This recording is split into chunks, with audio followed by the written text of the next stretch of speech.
আসসালামু আলাইকুম। আমাদের কাঙ্ক্ষিত পার্সেল আমরা পেয়ে গেছি। এর মধ্যে কী আছে তো আপনারা হয়তো বা অনুমান করলে তো আর পারবেন না। আমার হলো এটা স্পট ওয়েল্ডার বানানোর একটা কন্ট্রোলার। এটা হলো আমি অর্ডার দিয়ে এনেছি, এটা হলো চায়না থেকে এসেছে। এটা একটা জিনিস, এটা আমরা একটু পর খুলবো। আর একটা বিষয় আছে, সেটা হলো এইটা হলো স্পট ওয়েল্ডার পেন। এটাকে ট্রিক করবে আর কি, এটা অটোমেটিক ট্রিগার। এ দেখেন দুইটা এক্সট্রা সুইচও দিয়ে দিছে, এরপর একটা অ্যালেন কি দিয়ে দিছে, ভিতরে দুইটা স্প্রিং দিয়ে দিছে। মানে প্রথম অবস্থায় নষ্ট হইল, যদি কোনো কারণে নষ্ট হয় সেই ক্ষেত্রে দুটা সুইচ দিয়ে দিছে। তো আর এটা হলো বক্সের সিস্টেমটা অনেক সুন্দর আছে, এরকম ফর্ম দিয়ে দিছে, বেড সিস্টেম আর কি, মাশাআল্লাহ সুন্দর। তো এটা হলো স্পট ওয়েল্ডার পেন। এই মূলত এই তারটা হলো করার জন্য, এটা হলো কন্ট্রোলারে যাবে। কন্ট্রোলারে একটা অপশন আছে, সেখানে এইটা যাবে হলো আমাদের পুশ সুইচ, অথবা নর্মালি এই পা দিয়ে যে পুশ সুইচের কাজ করে, যে পা দিয়ে, যেমন যে আগে সেলাই মেশিনের যে মোটর আছে না, ওই রকম পা দিয়ে চাপ দিলে অল্প সময়ের জন্য পুশ হবে, সুইচিং হবে। তো সেটা অটোমেটিক্যালি এখানে দেয়া আছে। এই যে আমাদের এখানে এই যে এটা হলো ইলেকট্রোড দুইটা, এই দুইটা ব্যাটারির উপরে স্পট ওয়েল্ডারের যে থাকবে, পাত থাকবে, নিকেল স্ট্রিপ যেটাকে বলে, সেইটার উপরে এই দুইটা পড়লে অল্প কয়েক সেকেন্ড আমার টাইমারে, কন্ট্রোলারে যে টাইমটা সেট করে দেবো, ওই টাইমের উপর ভিত্তি করে একটা পালস নিয়ে কয়েক সেকেন্ডের জন্য, কয়েক সেকেন্ড বলতে কি অনেক মিলি সেকেন্ড, কয়েক মিলি সেকেন্ডের জন্য এটা গালিয়ে ফেলবে, নিকেলকে গালিয়ে এটা অ্যাডজাস্ট করে দেবে ব্যাটারির সাথে। এরকম করে আমি যদি এরকম করি, তো প্রতিবার যখন আমি ব্যাটারি নিকেল দ্বারা আটকাবো, নিকেল স্টিপ দ্বারা পাঞ্চ করলে সুইচিং হবে, সুইচিং হওয়ার সাথে সাথে অটোমেটিক্যালি কাজ করবে। আমার হাত দ্বারা কোনো এরকম পুশ বাটনের চাপ দেওয়ার কোনো দরকার নেই, অটোমেটিক্যালি কাজ করবে। এটা সম্পূর্ণ কপারের তৈরি, খুব সুন্দর জিনিসটা। তো মোটামুটি অর্ডার হিসেবে মোটামুটি ভালোই পাইছি জিনিস। এই দুই টার্মিনাল হলো যাবে হলো, যেমন আমার এই জায়গায় দুইটা তার আমি মোটামুটি রেডি করছি, এই দুইটাই যাবে। এটা হলো করা আছে, এলএন কি দিয়ে আমরা এটা খুলে এটার সাথে কানেকশন দেবো। আর এইটা যাবে, তার অপর প্রান্ত যাবে কোথায়, যাবে হলো আমাদের যে ট্রান্সফরমার আছে, মাইক্রোওয়েভ ওভেনের ট্রান্সফরমার, আমরা ওটা মডিফাই করছি, ওটা ভিডিও ইনশাল্লাহ আমরা দিব। ওটাও সব কাজ শেষ, তারও পেঁচানো শেষ, মোটা তার, ওটাও আমরা দেখাবো এবং ওটার ওয়ার্কিংও দেখাবো, যে হ্যাঁ কাজ করে কিনা এটাও দেখাবো আমরা আপাতত এই দুইটা টার্মিনাল এইখানে লাগবে, এই দুইটা তার দুই পাশে লাগবে। আর এটা যাবে হলো কন্ট্রোলারে, জাস্ট সুইচিংয়ের জন্য। আমরা এখন কন্ট্রোলারটা দেখি, কন্ট্রোলার সার্কিট বোর্ডটা দেখি, এটা কতটুকু কি দেখেন। এটার সাথে একটা ক্যাটালগের একটা দিছে, কাগজও দিছে। এই প্রসেসটা খুব সুন্দর। এটা হলো ট্রান্সফরমার, মেইন ট্রান্সফরমার। আমাদের ট্রান্সফরমারটাও এরকমই দেখতে, দেখেন সেখানে ইলেকট্রোড যাবে, আর এখানে একটা ট্রান্সফরমার আছে, সেটা 9 অথবা 12 ভোল্ট। আমরা এই ট্রান্সফরমারটা ব্যবহার করব, ছোটো ট্রান্সফরমার। এইখানে 9 ভোল্টও দেওয়া যাবে, 12 ভোল্টও দেওয়া যাবে, দুটো অপশন আছে। আমরা এই হলুদ তারটা আর যে কোনো একটা নীল তারের মাধ্যমে আমরা কানেকশন দিই, 9 ভোল্টের সামথিং, 9 ভোল্ট সামথিং আছে। তো এই নীল তার আর এই হলুদ তার দিয়ে কানেকশন দিয়ে চেক করবো ইনশাল্লাহ। এই দেখেন ফুট সুইচ, আমরা ফুট সুইচের বদলে আমরা কী করছি, এইটা আনছি, যাতে এইভাবে চাপ দিলে একাই, এটা ফুট সুইচ আলাদাভাবে দিতে হবে না, আমি ব্যাটারির উপরে চাপ দিলে একাই সুইচিং হয়ে যাবে, একাই ওয়েল্ডিং হবে। 220 ভোল্ট আমরা সাপ্লাই দিব, 220 ভোল্ট। এরপরে দেখেন এইখানে যাবে, বোর্ডের কন্ট্রোল বোর্ডে যাবে। আবার এখানে মনিটর সেগমেন্ট ডিসপ্লে আছে, এইখানে টাইম দেখা যাবে, আর হলো কত কারেন্ট আমি লিমিট করে দিব, এটা দেখা যাবে। তো আমরা সরাসরি কন্ট্রোল বোর্ডটাই দেখি কীরকম কী অবস্থা। এ পাশে দুই পাশে শুধু সুইচ আর সুইচ, অথবা কিছু লেখা আছে, এখানে আমরা লেখাটা পরে নিজে নিজে পড়ে নিব আর কি। এইখানে ওরা এক্সট্রাভাবে এই যে এটা ঘোরানোর জন্য এখানে দুইটা ভেরিয়েবল রেজিস্টার আছে, 10K 10K 10K 10K। এটা হলো দিচ্ছে কিসের কারণে, আমাদের যে ডিসপ্লে আছে, এই যে ডিসপ্লে এক্সট্রা তার দিয়ে লাগিয়ে দিয়েছে। একটা হলো কারেন্টের 7 সেগমেন্ট ডিসপ্লে, এক একটা, এটা 7 সেগমেন্ট, এটাও 7 সেগমেন্ট।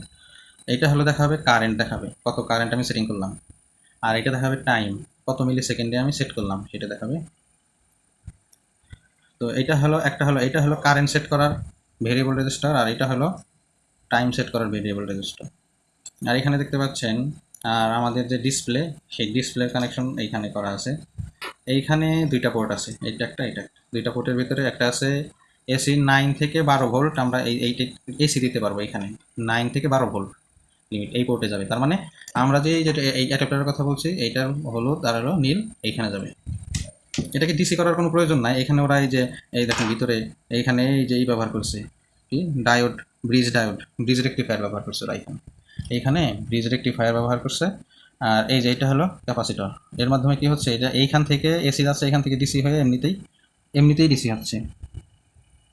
এরপরে এইখানে একটা আইসি আছে 7805-এর একটা ট্রানজিস্টর আইসি 05, যেটাকে 9 ভোল্ট, এখানে 9 অথবা 12, 9, 12 দুইটা ভোল্ট যে কোনো একটা দিলেই হবে, 9 ভোল্ট অথবা 12 ভোল্ট।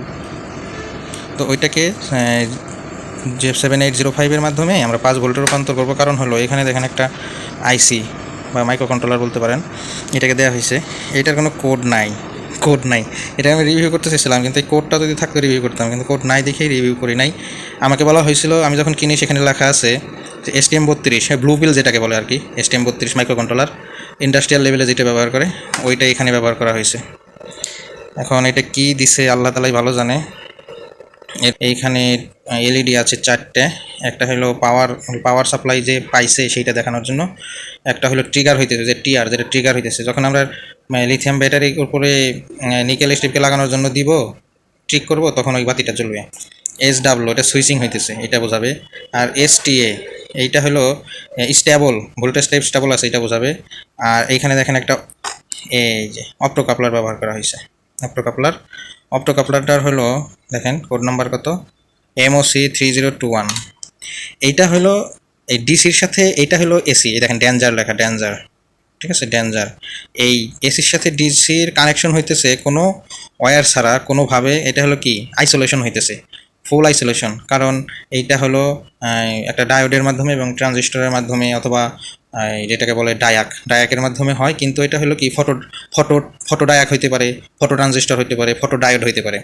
কারণ এটার ইনপুটে থাকে একটা এলইডি, এরপরে আউটপুটে থাকে হলো একটা ফটো ডায়োড, ফটো ট্রানজিস্টর অথবা ফটো ডায়াক, যার মাধ্যমে আলোর মাধ্যমে ইলেকট্রিক্যাল সিগন্যাল আলোতে রূপান্তরিত হয়, এবার আলোর সিগন্যালকে ইলেকট্রিক্যাল সিগন্যাল রূপান্তর করে এইটা হলো আউটপুটে আসে। তো এটা নিয়ন্ত্রণ হইতেছে, আর এইটার কাজ হইতেছে একে তো হলো ডিসি থেকে নিয়ন্ত্রণ হইতেছে, কিন্তু সুইচিং করতেছে কিসে, এসিতে। আর এইটার কাজ হলো আইসোলেশন করা, এবং আর এইটা হলো একটা মেইনলি কাজ হলো একটা ড্রাইভার। এই যে এইখানে বিটিএ 100 মানে 100 অ্যাম্পিয়ারের একটা ট্রায়াক, এটা হলো একটা ট্রায়াক, 100 অ্যাম্পিয়ারের ট্রায়াক। তো এইটাকে ড্রাইভ করার জন্যই মূলত এই অপ্টোকাপলার ব্যবহার করা হইতেছে, যাতে এইটা ড্রাইভ হয়। আর এটাকে প্রোটেকশন দেওয়ার জন্য এখানে একটা কম ওহমের একটা রেজিস্টার ব্যবহার করা হয়েছে। আর এইটা হলো এসি লাইন, এইটার একটা টার্মিনাল আসবে, সাপ্লাই থেকে একটা টার্মিনাল এখানে যুক্ত হবে লাইন, আবার এইখান থেকে ওই লাইনেরই আউটপুট সুইচিং হয়ে যাবে হলো ট্রান্সফরমারের আরেক টার্মিনালে। তো এইটাই মূলত এটার কাজ, এইভাবেই মূলত এটা কাজ করে। তো এটা আমরা আরডিনোর মাধ্যমে অথবা ESP32-এর মাধ্যমেও করা যাবে, বানানো যাবে ইনশাল্লাহ। আমরা ট্রাই করব, এবং কি যদি কেউ চান এরপরে আমরা ওই ভিডিওটা বানাবো, আমরা আরডিনো দিয়ে অথবা ESP32 দিয়ে একটা কন্ট্রোলার বানাবো। যদি আমরা কম দামের ভিতরে বানাইতে পারি তাহলে ইনশাল্লাহ আমরা সাপ্লাই দেওয়ার চেষ্টা করব, কারণ এগুলোর অনেক দাম, দেখা গেছে 1200-1300, আবার আনতে গেলেও অনেক খরচ। তো আমরা যদি কম দামে বানাইতে পারি এবং সেটা পরীক্ষা করে দেখতে পারি যে না হ্যাঁ কাজ হইতেছে, ভালো কাজ হইতেছে, তখন আমরা এটা সাপ্লাই দেওয়ার চেষ্টা করবো, এবং এইটা নিয়েও একটা ভিডিও বানাবো ইনশাল্লাহ, আশা আছে। তো আপনারা যদি এরকম, আমরা এই কন্ট্রোলার দিয়ে আর যে পেন দেখানো হয়েছে আপনাদের, সেটা দিয়ে আমরা ব্যাটারি বানাবো, ব্যাটারি প্যাক বানাবো। আমরা এখন স্টার্ট করি না, ইনশাল্লাহ স্টার্ট করব, তখন থেকে আমরা দেখতে পারবেন। বিশেষ করে যারা টাঙ্গাইলের আছেন, তারা টাঙ্গাইলে যে কোনোভাবেই টাঙ্গাইল থেকে আপনারা কালেক্ট করতে পারবেন, অথবা টাঙ্গাইলের ভিতরে আমরা কোনো রকম চার্জ ছাড়া, কোনো রকম ডেলিভারি চার্জ ছাড়া আমরা টাঙ্গাইলের ভিতরে যে কোনো উপজেলায়, আমরা সদর থেকে বলতেছি, তো যে কোনো উপজেলায় আমরা ইনশাল্লাহ পৌঁছানোর চেষ্টা করব, কোনো ডেলিভারি চার্জ লাগবে না। আর ব্যাটারি প্যাক আর কি, এবং কি ফ্যানের যত আইটেম আছে, চার্জার ফ্যানকে মডিফাই করা, অথবা সোলার ফ্যানকে চার্জার ফ্যানে মডিফাই করা, অথবা চার্জার ফ্যানকে লিথিয়াম ব্যাটারিতে মডিফাই করা, যদি কেউ চান তাহলে ইনশাল্লাহ আমাদের সাথে যোগাযোগ করতে পারেন। আমরা শুরু করছি মাত্র, ইনশাল্লাহ ভালো কিছু হবে আশা করি। আর এটা হলো আমাদের সেই ট্রান্সফরমার, কাঙ্ক্ষিত ট্রান্সফরমার, যেটাকে দিয়ে আমরা স্পট ওয়েল্ডার বানাবো। এটা প্রায় কাজ কমপ্লিট, বডিটাও আমরা নিজেদের মতোই বানাচ্ছি আর কি। ইনশাল্লাহ ওই কন্ট্রোলার টেস্ট করে দেখাবো নেক্সট ভিডিওতে, কন্ট্রোলারটা টেস্ট করে দেখাবো যে কন্ট্রোলার ভালো আছে কিনা, কন্ট্রোলার, অথবা আমার কন্ট্রোলার এটা ভালো, আমি একবার টেস্ট করছি, তারপরেও আপনাদেরকে জানানোর জন্য কীভাবে টেস্ট করতে হয় ইনশাল্লাহ সিরিজ ল্যাম্পের মাধ্যমে আমি কন্ট্রোলারকে টেস্ট করে দেখাবো, ট্রিক করে দেখাবো। এরপরে এই ট্রান্সফরমার ওয়ার্কিং হচ্ছে কিনা, এই ট্রান্সফরমার কত অ্যাম্পিয়ার পর্যন্ত নর্মালি শর্ট সার্কিটই দেয়, এটাও আপনাদের আমি পরীক্ষা করে দেখাবো ইনশাল্লাহ শর্ট সার্কিট করে। ধন্যবাদ, আমাদের সাথেই থাকবেন, আমাদের পেজকে ফলো করে রাখবেন ইনশাল্লাহ। ইনশাল্লাহ ভালো কিছু হবে আশা করি। আসসালামু আলাইকুম।